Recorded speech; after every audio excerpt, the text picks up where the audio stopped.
Bismillahirrahmanirrahim. Assalamualaikum warahmatullahi wabarakatuh. Kembali bersama saya Azhar Nizam, calon guru penggerak angkatan 10 dari Kabupaten Lombok Tengah. Kali ini bersama Bapak Kepala Sekolah saya, Bapak Atiyah Badrul SPD, dalam modul 3.1 demonstrasi kontekstual pengambilan keputusan dengan berbasis nilai kebajikan.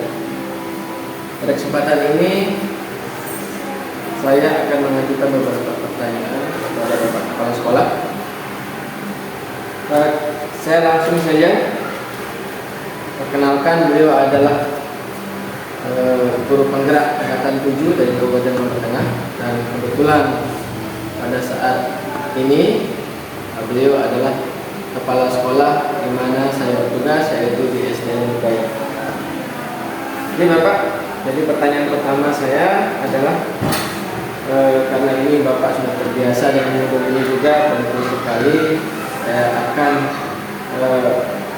meminta beberapa hal sebagai tambahan ilmu saya pribadi nanti. Yang pertama, selama ini selaku kepala sekolah, bagaimana Bapak mengidentifikasi kasus-kasus yang merupakan dilematika atau rujukan moral? Ya, terima kasih Pak Ijan. Tadi sudah diperkenalkan. Jadi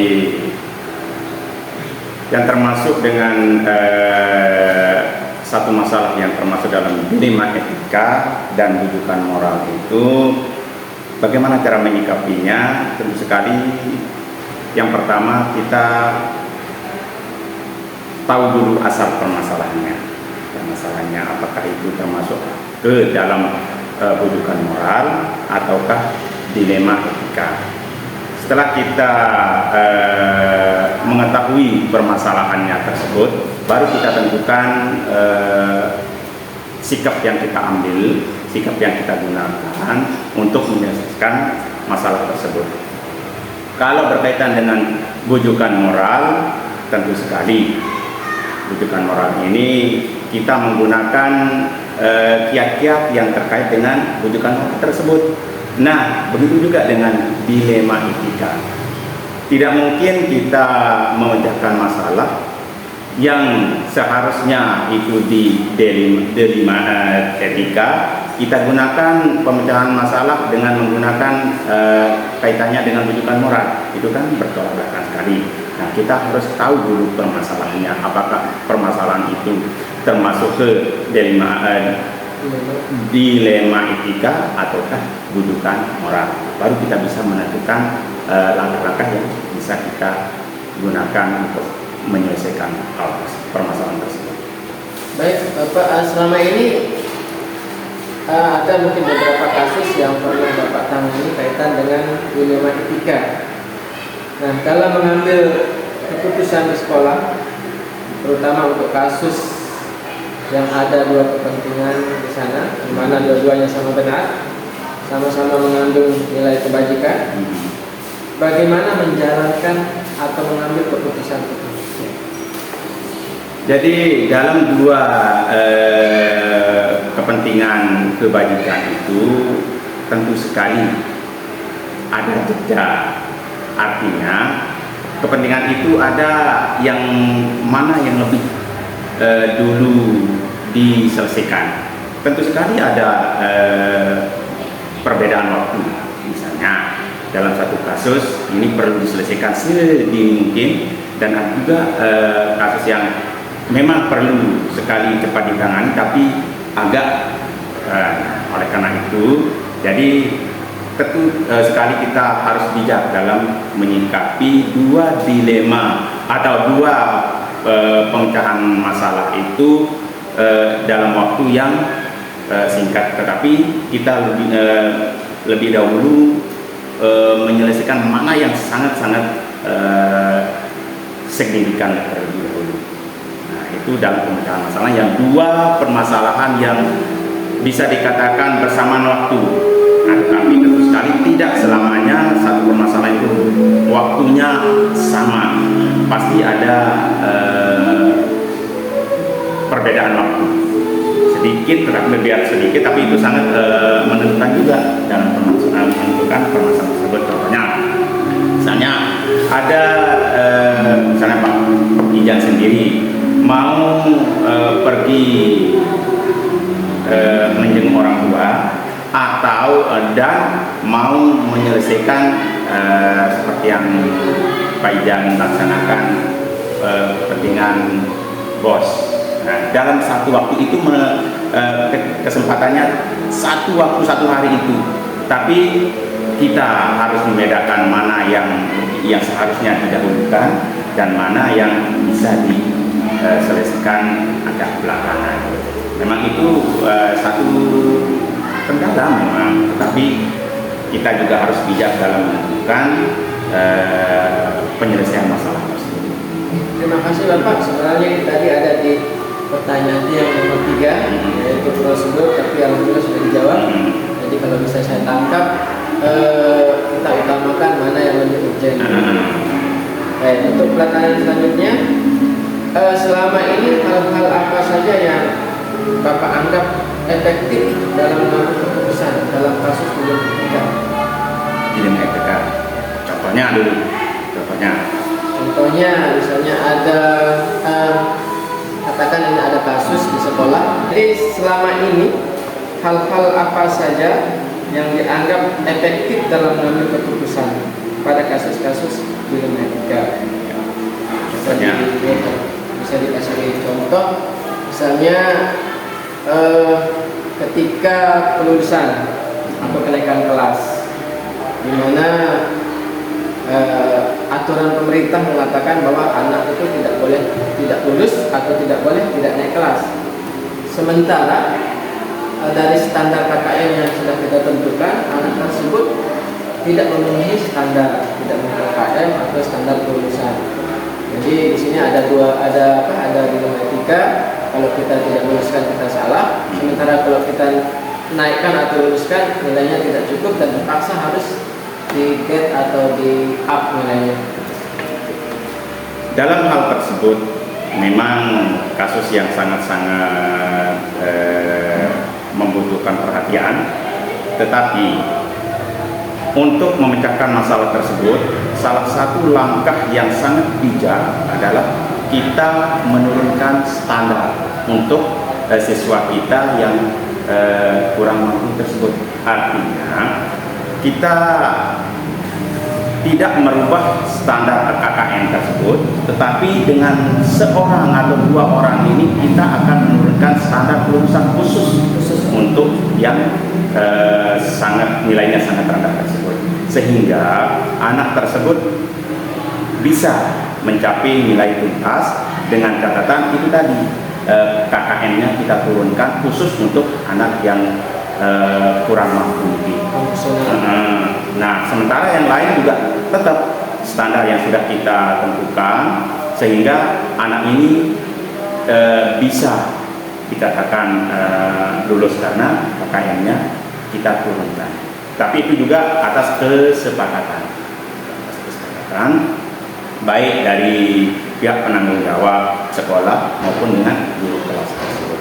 Kita tidak bisa mematok sendiri atau menentukan sendiri tanpa ada kolaborasi dengan atasan maupun dengan guru kelas tersebut. Dalam penanganan kasus dilema etika tentu saja pernah ada tantangan. Kira-kira tantangan yang pernah Bapak hadapi dalam penanganan kasus dilema etika seperti apa? Dalam dilema etika itu memang banyak sekali tantangan yang dihadapi. Tetapi bagaimana cara kita menyikapinya itu tergantung dari permasalahan yang dihadapi. Contohnya, dalam sekolah itu tentu sekali karakternya kita berbeda-beda. Kan banyak guru yang karakternya berbeda-beda. Nah, antara satu orang guru dengan guru yang lain itu mungkin ada kesalahpahaman dalam menentukan sesuatu. Contohnya, pada saat kita mau membuat kesepakatan kelas antara guru yang satu dengan guru kelas yang satu dan guru kelas yang lain itu tentu sekali berbeda. Nah, lalu bagaimana cara menyikapinya? cara menyikapinya adalah bagaimana kita mencari titik tengah atau kita menerima atau meminta pendapat dari teman-teman yang lain atau rekan sejawat. Kalau itu sudah kita laksanakan, belum juga ada titik temunya, tentu sekali kita juga akan secara rembuk kolaborasi, baik itu dari pemangku pendidikan itu, pemangku kepentingan pendidik sendiri maupun dengan guru-guru yang lain, sehingga dalam pemecahan permasalahan tersebut tidak ada menimbulkan satu gejolak, sehingga dalam menentukan dilema tersebut kita semua bisa menerimanya, dalam arti sekalipun ada ganjalan-ganjalan dalam hati itu, tetapi karena sudah urung rembuk dengan teman yang kolaborasi dengan yang lain, entah itu dari guru bimbingan konseling, kemudian dari guru kesiswaan, itu semua kan kita tampung kata-katanya. Kalau itu sudah satu kata dengan yang lain, sekalipun ada ganjalan dalam hati karena ada kesepakatan kesatuan kata dengan teman-teman guru yang lain itu, maka itu tidak akan terjadi lagi gejolak atau permasalahan dalam dilema tersebut. Salah satu cara. Baik, selama menangani kasus, apakah Bapak memiliki atau membuatkan jadwal tata kelola atau jadwal untuk menyelesaikan kasus? Tergantung dengan ini, tergantung besar kecilnya permasalahan. Kalau permasalahannya itu bisa segera diselesaikan, maka akan diselesaikan dengan segera. Itu juga pada hari itu juga. Tetapi kalau permasalahannya itu agak melebar, artinya terkait dengan lingkungan sekolah, kemudian ke orang tua siswa, maka itu tidak serta-merta kita bisa memutuskan pada hari tersebut. Makanya kita juga butuh yang namanya dukungan dari pihak dari orang tua siswa maupun dari komite maupun di sekitar lingkungan sekolah tersebut. Nah, itu membutuhkan waktu, baik itu karena itu menyangkut dengan orang banyak, maka kita akan tentukan tidak secara otomatis pada hari tersebut, butuh waktu yang lain. Dan adakah seseorang yang menjadi panutan atau faktor-faktor yang menjadi pemudah ketika melakukan pengambilan keputusan, khususnya dalam kasus dilema etika?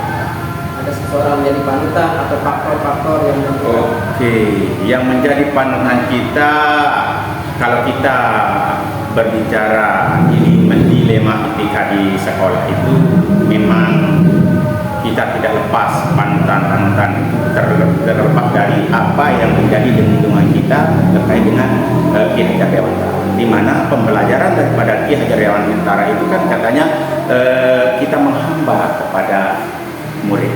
Nah, artinya bagaimana kita mencontohi bagaimana caranya dia mengayomi terhadap anak-anak, kemudian bagaimana cara memecahkan permasalahan, kemudian bagaimana kita merangkul semua yang terkait dengan lingkungan pendidikan kita, entah itu dari siswa, kemudian rekan-rekan guru dengan atasan, kemudian dari lingkungan sekolah, bagaimana kita merangkul semua itu. Nah, itu juga kita diajarkan bagaimana, atau kita ambil patokan atau contoh dari Ki Hajar Dewantara tersebut. Nah, itu yang menjadi salah satu panutan kita di dunia pendidikan. Terakhir, dalam semua hal yang saya sampaikan tadi, pembelajaran penting apa yang dapat kita petik dalam mengambil keputusan, khususnya dalam kasus dilema etika? Pembelajaran penting.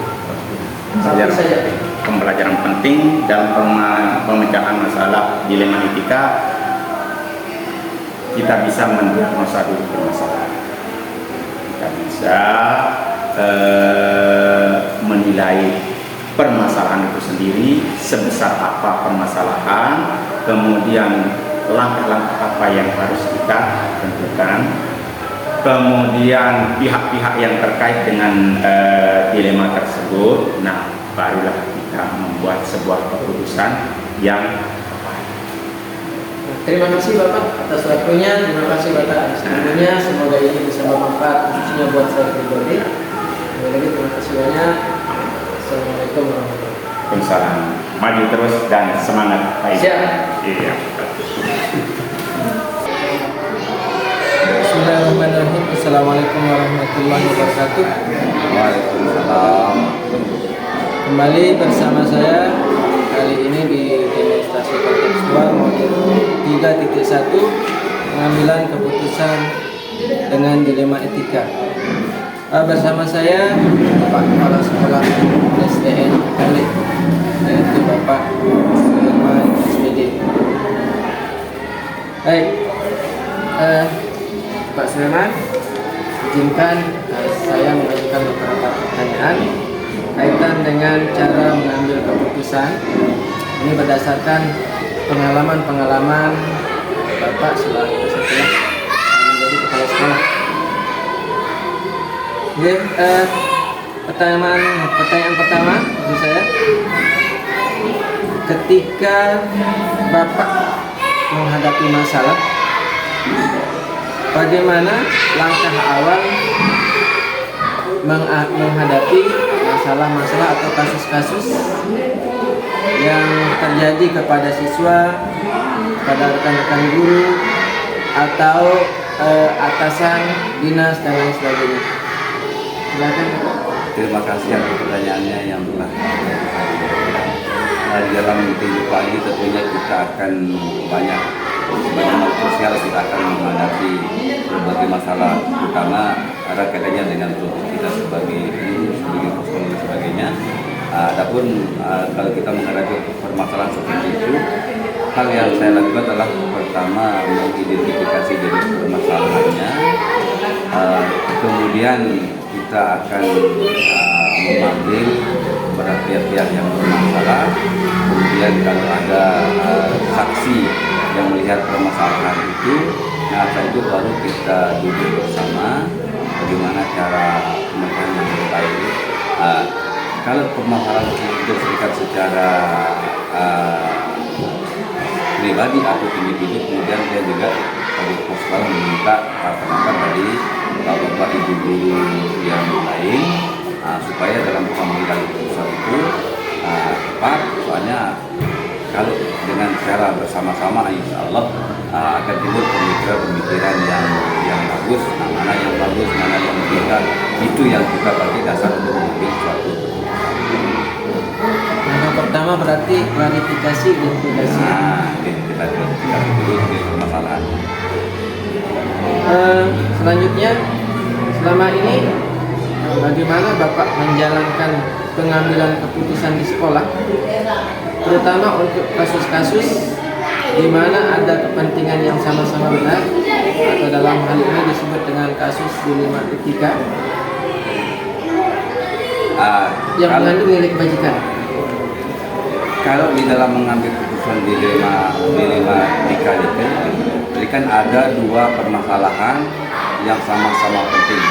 Di antara yang sama-sama penting itu ada hal yang terpenting. Nah, sekarang yang terpenting itu kita selesaikan terlebih dahulu. Nah, setelah selesai baru kita lanjutkan ke permasalahan selanjutnya supaya kedua permasalahan itu bisa dapat diselesaikan dengan baik. Kita pilih mana yang paling penting. Ya, mana yang penting kita selesaikan. Selanjutnya, langkah-langkah atau prosedur seperti apa yang biasa Bapak lakukan selama ini, prosedur ini? Prosedur dalam menyelesaikan masalah, kembali kepada pertanyaan yang pertama tadi, kita identifikasi dulu permasalahannya, kemudian kita panggil siapa saja yang bermasalah, kemudian kita duduk secara sama-sama untuk kita bisa menemukan di mana titik permasalahannya. Nah, yang lebih tepatnya lagi kalau kita panggil saksi-saksi yang melihat suatu peristiwa misalnya terjadi supaya kita objektif di dalam mengambil suatu keputusan menyelesaikan masalah tersebut. Adakah langkah pengujian setiap masalah? Pasti.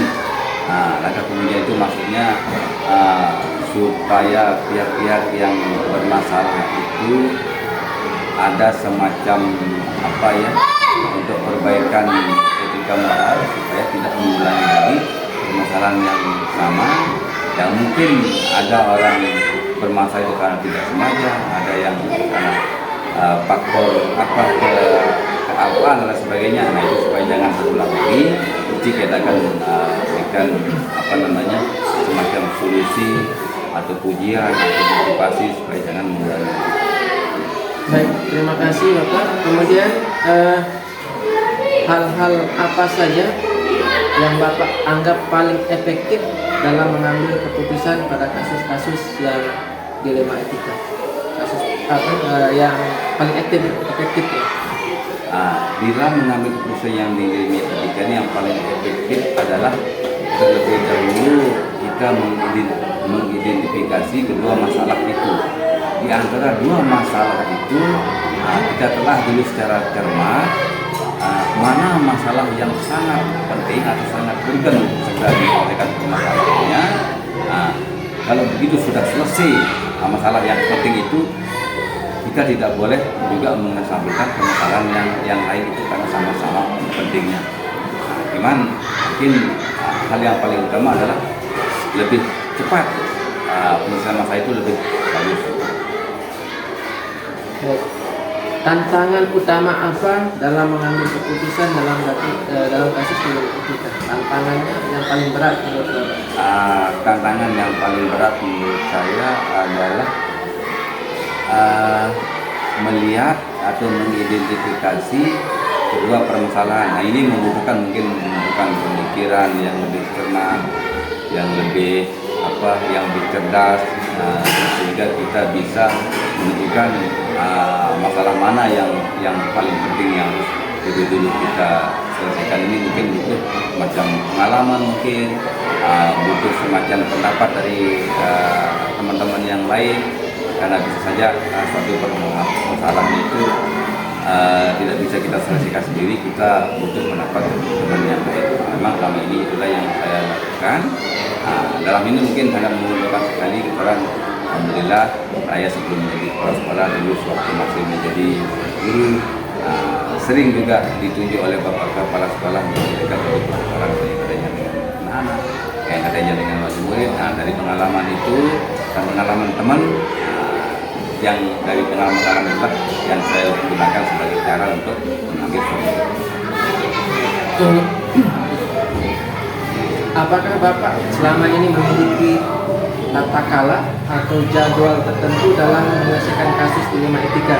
Misalnya kalau ada kasus, kemudian dibuatkan jadwal penyelesaiannya, atau langsung pada saat kasus itu ditemukan? Kalau mengenai jadwal tidak ada, karena permasalahan itu kan dia tidak terjadwal. Jadi begitu ada permasalahan langsung diselesaikan. Memang secara kalau tidak salah ini bisa dilakukan di sekolah itu selama untuk menghukum satu permasalahan sebaiknya langsung kita lakukan. Jangan kita dulu permasalahan itu sudah berlarut-larut sehingga orang yang bermasalah itu lupa. Jadi permasalahan itu diselesaikan segera mungkin, itu menjadi suatu permasalahan. Ini tidak membutuhkan jadwal. Tidak membutuhkan spontanitas. Adakah seseorang yang menjadi panutan atau faktor-faktor yang selama ini yang membuat Bapak mempermudah, yang membantu dalam mengambil keputusan? Adakah panutannya dalam mengambil keputusan atau orang-orang yang membantu ketika mengambil keputusan? Sebagai panutan yang paling utama ada. Dulu saya ingat ada almarhum dari paman itu yang namanya Pak Abdul Qadir. Beliau dianggap sebagai panutan yang paling utama. Kenapa? Di dalam menyelesaikan suatu permasalahan, beliau itu saya anggap bijak dan cara mengambil keputusannya sangat logika sekali, sederhana, tetapi sangat sangat logik. Saat itu juga saya mengambil referensi dari berbagai macam orang, terutama pimpinan-pimpinan yang pernah bersama selama sekolah dalam menjalani banyak sekali kepala sekolah. Nah, dari sekian kepala sekolah yang pernah kita bersama-sama di dalam sekolah itu, mesti saya akan mengambil mana hal-hal baik yang bisa dia ambil, cara menjalankan keputusan, cara mengambil keputusan, itu banyak sekali yang diambil, sehingga begitu saya menjadi kepala sekolah, alhamdulillah sudah ada referensi dari berbagai macam pihak. Boleh tahu Bapak yang menjadi panutan guru atau tokoh masyarakat, tokoh agama? Kalau yang utama itu tadi itu paman. Tadi ada banyak dengan kekeluargaan, kebetulan beliau juga guru, dan sampai saat ini tetap beliau sebagai orang yang berkarisma, orang yang berwibawa, karena kebetulan saya juga walaupun sebagai paman itu sangat dekat hubungannya, di mana cara pemikirannya, cara mengambil keputusannya saya sangat tertarik. Kenapa sangat tertariknya? Karena cara mengambil keputusan ini sederhana, tetapi sangat logika sekali. Nah, itulah yang saya gunakan sampai saat ini, sehingga alhamdulillah apapun permasalahan itu bisa terselesaikan. Karena itu tadi alasannya logika sederhana. Baik, terima kasih banyak atas jawaban panjang lebarnya. Terakhir, satu lagi pertanyaan. Dari semua hal yang tadi disampaikan tadi, pembelajaran apa yang menjadi kesimpulan dari keseluruhan wawancara kita pada hari ini? Pembelajaran apa yang bisa kita ambil dari cara mengambil keputusan dari kasus dilema etika yang mengandung nilai-nilai kebajikan? Di dalam mengambil keputusan yang dilema etika ini, kesimpulan kita adalah mari kita dalam mengambil keputusan itu terlebih dahulu kita harus identifikasi satu permasalahannya, kemudian kita cari permasalahan mana yang sangat urgen atau sangat penting untuk betul-betul diselesaikan, kemudian kita duduk bersama dengan siapa yang bermasalah, atau tidak perlu kita duduk dengan beberapa orang yang akan kita sebagai teman untuk mengambil suatu keputusan. Karena menurut saya pribadi, semakin banyak tempat kita bertanya, semakin bagus, karena pemikiran orang itu saja berbeda-beda, karena kita tidak tahu dari pikiran mana itu yang paling baik. Nah, sehingga di dalam mengambil keputusan itu tidak dengan keputusan sendiri, walaupun selaku pimpinan kita punya juga jiwa yang tegas mengambil keputusan. Jadi setiap ada permasalahan jangan ditunda, mari cepat kita selesaikan supaya jangan berlarut-larut, karena dalam kehidupan ini kalau kita suka menunda suatu permasalahan, justru nanti masalah akan semakin menumpuk, dan yang namanya menumpuk itu hal yang sedikit pun nanti lama-lama menjadi berat. Baik Bapak, terima kasih banyak atas ilmunya. Semoga ini bermanfaat untuk saya pribadi, kita semua. Sekali lagi, terima kasih banyak atas luangan waktunya. Terima kasih banyak atas ilmunya. Sehat selalu Bapak, kita akhiri. Assalamualaikum warahmatullahi wabarakatuh. Waalaikumsalam. Semoga ini ada manfaat bagi kita semua dan terutama anak didik kita.